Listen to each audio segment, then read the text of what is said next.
Have you ever thought about where feelings like anxiety come from? Most people think it's pretty simple, right? Good things make you feel good and bad things make you feel bad. But there's actually a little bit more to it. There's always some kind of trigger, some kind of stimulus. So maybe you see something or you hear something or you feel something, or it could be even something you just imagined.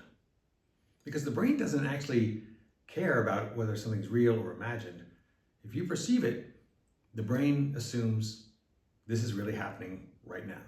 Because really, our perceptions are not the real world. They just are our perception of the real world. And my reality is different than your reality. We each get our own. So here's what happens. You perceive something, whether real or imagined, and your brain takes that perception and it searches through all your past experiences that are stored in your unconscious, and it pattern matches. And it looks to see if what you're perceiving right now is matches with something dangerous that happened in the past. And the caveat, the brain is more wired to look for danger than it is to look for good things. So say the brain pattern matches our perception, it finds something that pattern matches with something dangerous, so it gives us an emotion, say fear in this case. That emotion is like a spark. It sends messages to your body via your autonomic nervous system. And the autonomic nervous system is that part of us that controls all of the things that we do without thinking about them. Heart rate, breathing, all of our hormones, all of our endocrine system, I mean, literally everything in the body. The body then reacts, that's the feeling, and that reaction is what you experience as anxiety. Your heart rate speeds up, your breathing speeds up, your muscles tense up, your stomach starts churning. What else? Your skeletal muscles put you in this defensive posture where you're defending your head and your internal organs. You feel jittery, you feel on edge. Does this sound familiar? That whole reaction of your body is your body getting ready for danger, whether it's there or not.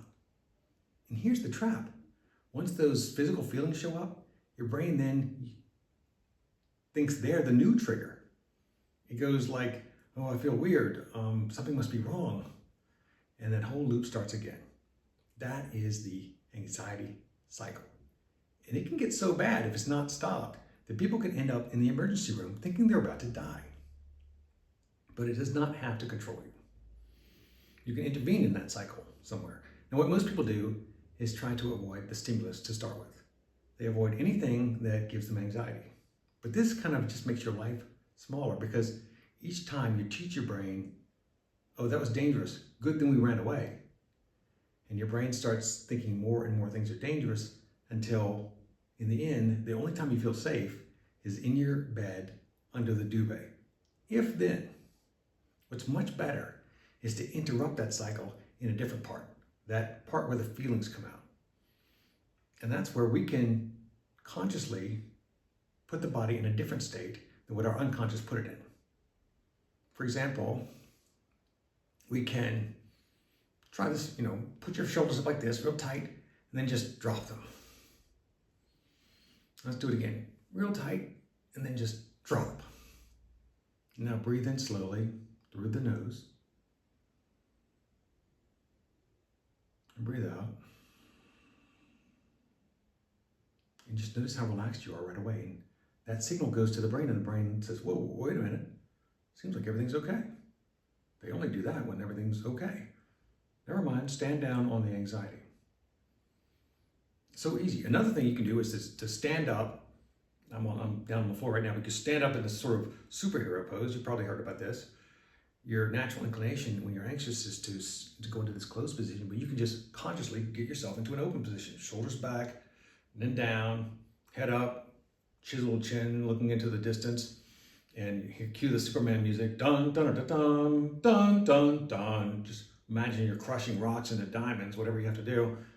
And right away, this message goes to your brain. It's like, whoa, things are not only okay, they're pretty good. Wow. Let's carry on with that cycle. So those are some easy things you can do to break the cycle right away. Another thing you can do, which is super easy, feel your anxiety. You think about something that's giving you anxiety, feel it in your body where you feel it. Usually it's here, somewhere in your stomach or here, and give it a number. Give it a number from 1 to 10. 10 being, we were about to go call the ambulance, and 1 being you're as chill as an iceberg. Get that number, say it's a 7, and then pick up some object. I'm going to get something here.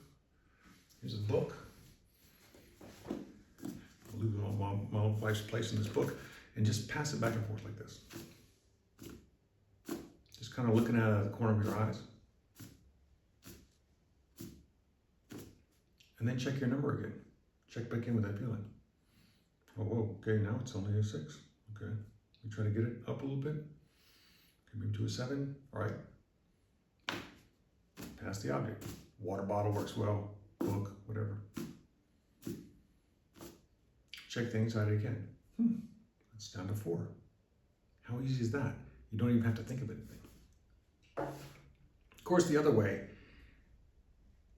is to go deeper into this other part of the cycle where your brain matches a pattern. That's, whatever you say this, when you're born, there's only 2 fears you have. Fear of falling and fear of loud noises. Everything else, including anxiety, you learned.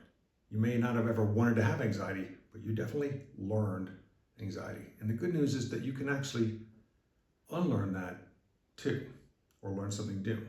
The bad news is that your unconscious mind has a kind of a bouncer to ideas that don't fit with what you already believe. It's called the critical faculty. And when you're a tiny child, you don't have any critical faculty, and anything that comes in, you just take it as reality. And after that critical faculty gets built, it's really hard to change it. So if you believe I'm an anxious person, you're going to take anything that proves that and take it into yourself, and anything that disproves it, you're just going to have it bounce off of you. Now, there's ways to get around that. One is through intense emotion. If you experience an intense emotion, your critical faculty will let that through, and you may have a new belief, just like that. And the other way is through kind of brute force repetition. If you think you're ugly, you just believe that, and every day for 3 years, people come up to you in the street like, oh, you're so beautiful, you're beautiful. And that's all you hear. After 3 years, you might think, I guess I am beautiful. And the third way is through hypnosis. Hypnosis kind of softens that critical faculty down a little bit. And if you're willing to accept new ideas, it will let them come through. And that's something for another video, but I just wanted to sum up there. The easy way to beat anxiety is just to practice these things when you're not anxious. Practice interrupting, practice slow breathing, practice the shoulder drop, practice the superhero stance. And when anxiety hits, remember, I'm getting anxious. Let me break that cycle right now. Let me do one of these things. Let me pass the bottle of the book. Let me break it down. So I hope that helps you. Try it out. See what you find out.